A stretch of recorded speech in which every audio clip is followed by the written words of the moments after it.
Hola a todos y todas, les doy la bienvenida nuevamente. Yo soy Anaí Blue y esto es HistorioTuber. Hoy voy a estar hablando de Beastars de Paru Itagaki. Seguimos.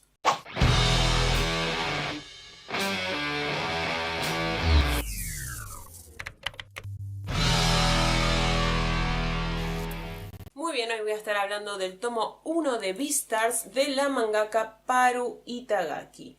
Este shonen que comenzó a serializarse en el 2016 en Japón, que ha ganado variedad de premios y que ahora lo vemos editado por Ivrea Editorial acá en Argentina. Este tomo salió el viernes pasado. La contraportada y el lomo, como ven, es bastante gruesito, ya que es un tomo 2 en 1, que significa esto, que va a recopilar el volumen número 1 y número 2. Tiene aproximadamente 400 páginas, 16 capítulos. Y vamos a ver las dos portadas de estos volúmenes, una en la sobrecubierta y la otra en el tomo. Y además las vamos a tener adentro a color a las dos portadas. Bien, pasemos entonces a la historia. Y creo que aproximadamente, o por lo que tengo entendido, van a ser 11 tomos. Nos vamos a encontrar entonces con un mundo de animales antropomórficos, de animales con características humanas, una sociedad ya bastante establecida, en donde los animales viven civilizadamente o de forma pacífica, y como toda sociedad va a tener sus leyes, sus valores, sus prohibiciones, y una de esas prohibiciones es el no poder carne. Está prohibido comer carne, es algo que está penado.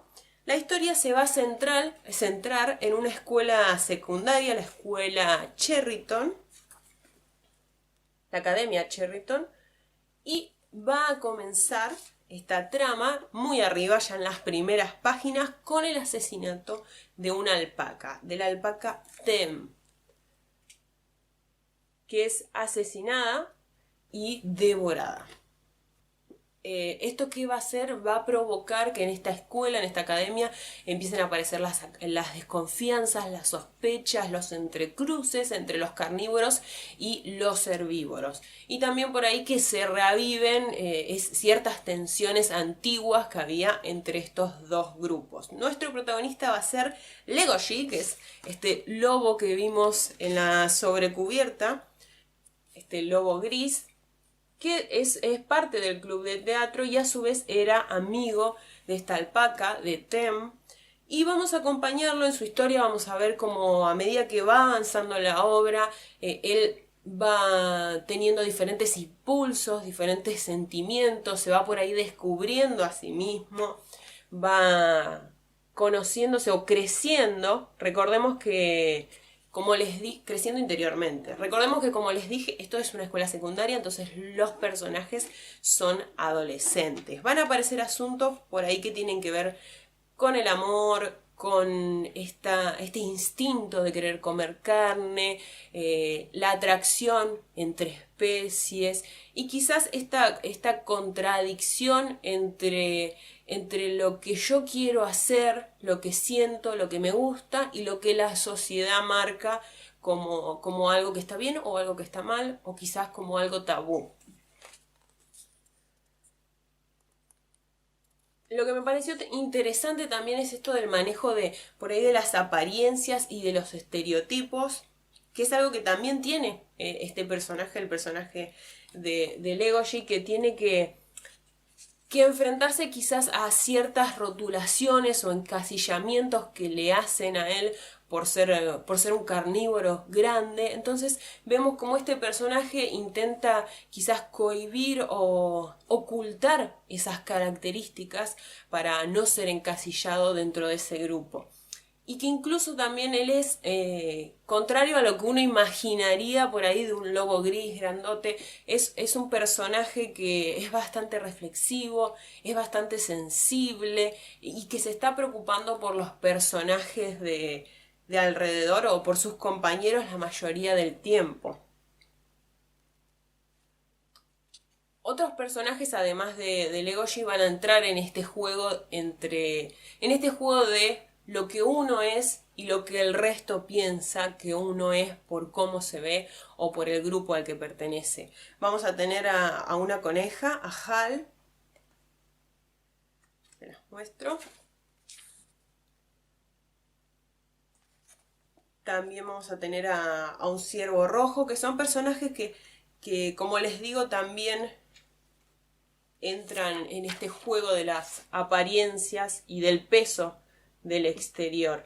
Que no les quiero contar mucho sobre ellos porque me parece que está copado que se sorprendan a medida que lo lean, porque también tiene un gran trabajo profundizando y presentándonos estos personajes, así que estaría copado que lo puedan leer y que se vayan sorprendiendo. Vamos a tener también, les voy mostrando un par de imágenes. El desarrollo del contexto que tiene también está interesante, además de los personajes, porque la autora de a poco nos va quizás explicando las reglas de este mundo, cómo, por ejemplo, el menú, qué es lo que comen los carnívoros, si está prohibido comer carne, cómo se dividen las habitaciones de esta academia, qué cosas están prohibidas hacer o cómo hacen estos animales para aminorizar quizás los sentimientos de estar lejos de su hábitat natural y un montón de otras cosas que nos va a ir contando y desarrollando a medida que avanza la historia. Que quizás uno cuando piensa una historia de animales carnívoros, herbívoros, lo puede ver como una premisa por ahí bastante simple o bastante común a simple vista, pero acá creo que la manera en que se desarrolla y construye todo esto lo hace bastante original y bastante profundo en algunos momentos. Les voy mostrando más ilustraciones. El dibujo me gustó mucho.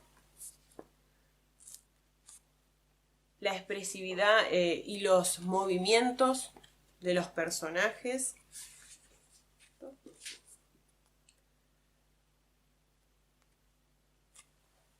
Lo que tiene que ver también con la construcción de la figura de cada uno, cómo logra esta metamorfosis entre la anatomía humana y la anatomía de los animales. A ver si les muestro alguna en particular. Bueno, y miren esto, los detalles, el plano detalle que suele hacer en donde hace foco por ahí en las garras, las manos, los ojos, los rostros de los animales, que es algo que ilustra muy bien y que también le da mucha personalidad y características a estos animales. Está genial. Hay muchos de esos planos detalles. Acá hablando de lo corporal por ahí. Y a pesar de que por ahí hay animales que son de la misma especie, cada uno tiene su caracterización propia. Acá también tenemos este ciervo. Tiene su caracterización propia que hace que se diferencie del resto. Hay un montón de variedades de especies y de animales. Incluso hubo algunas que yo por ahí no conocía y tuve que googlear para saber exactamente qué animales eran. Que eso también está interesante. Y los fondos, vamos a tener fondos o escenarios que están, por ejemplo, esta splash page muy bonita, que son más realistas, que tienen más detalle.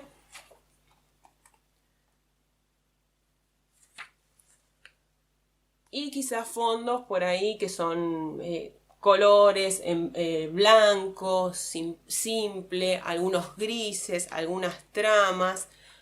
Va a ir moviéndose entre esos dos tipos de fondos. Algo que no les dije es que, bueno, acá vemos el escenario, es que la mayoría de los personajes protagonistas de esta historia son parte del club de teatro, de la escuela. Que bueno, es algo que me gustó también porque yo ya les he dicho un par de veces que soy profesor y docente de teatro, entonces me gustó mucho ver cómo a medida que la obra avanza, que la historia avanza, ellos están preparando una obra que se va a estrenar. Entonces podemos ver cómo el grupo de teatro ensaya, cómo surgen quizás ahí algunos dilemas, algunos problemas detrás de escena, la gente que hace el vestuario, que hace la utilería, bastante interesante. Y además vamos a tener en el tomo una serie de extras, que son los extras del volumen número 1 y número 2, en donde la autora nos va a aprovechar para contarnos por ahí un poquito más sobre este mundo, darnos un poco más de información y también hacer un poquito de humor. También hay quizás páginas en donde nos cuenta un poco más en qué se inspiró para hacer cada personaje.